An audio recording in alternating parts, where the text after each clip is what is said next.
ওসমান হাদি মারা যেতে পারে, দ্যাটস এ গ্রাউন্ড সিচুয়েশন। আমরা শত না চাইলেও আমরা তার জন্য কাঁদবো, সব কিছু করবো, কিন্তু শত না চাইলেও এটা বাস্তবতা, যে কোনো মুহূর্তে তিনি মারা যেতে পারেন। কিন্তু তিনি যদি বেঁচে যান সেটা অনেক সময়ের ব্যাপার, 6 মাস থেকে 1 বছর, একটা লম্বা সময়ের ব্যাপার, এবং সেক্ষেত্রেও তিনি পুরোপুরি সুস্থ হয়ে আগের অবস্থায় তো কখনোই আসতে পারবেন না।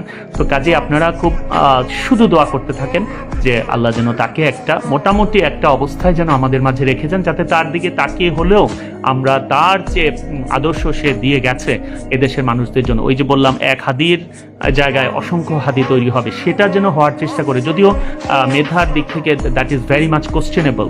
এই ছেলেটা মানে is a high intellectual capability দিয়ে আল্লাহ তাকে পাঠিয়েছে, এবং that is the very reason শত্রুরা তাকে টার্গেট করেছে। এইটা হচ্ছে সবচেয়ে দুর্ভাগ্যের ব্যাপার।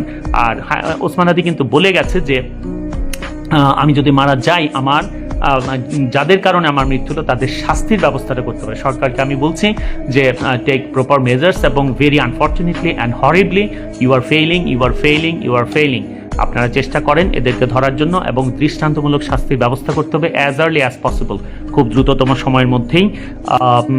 আমি ডাক্তারদের বলবো যে be very specific with whatever else you just want to say. There is always miracle, but that's the percentage is very low. A rarity is a rarity. Rare সিচুয়েশনে কেউ যদি রেয়ার সিচুয়েশনে কেউ যদি ইয়ে হয়, সরি একটা call ছিল, রেয়ার সিচুয়েশনে কেউ যদি কি বলছিলাম, রেয়ার সিচুয়েশনে কেউ যদি বেঁচে যায়, সেটা একটা রেয়ারিটি, সেটা বলতে হবে।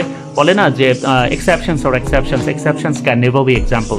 এক্সেপশনকে এক্সাম্পল হিসেবে বারবার দাঁড় করানো যাবে না। কাজে ডাক্তাররা বলতে পারেন যে there may be exceptions and miraculously he may be saved.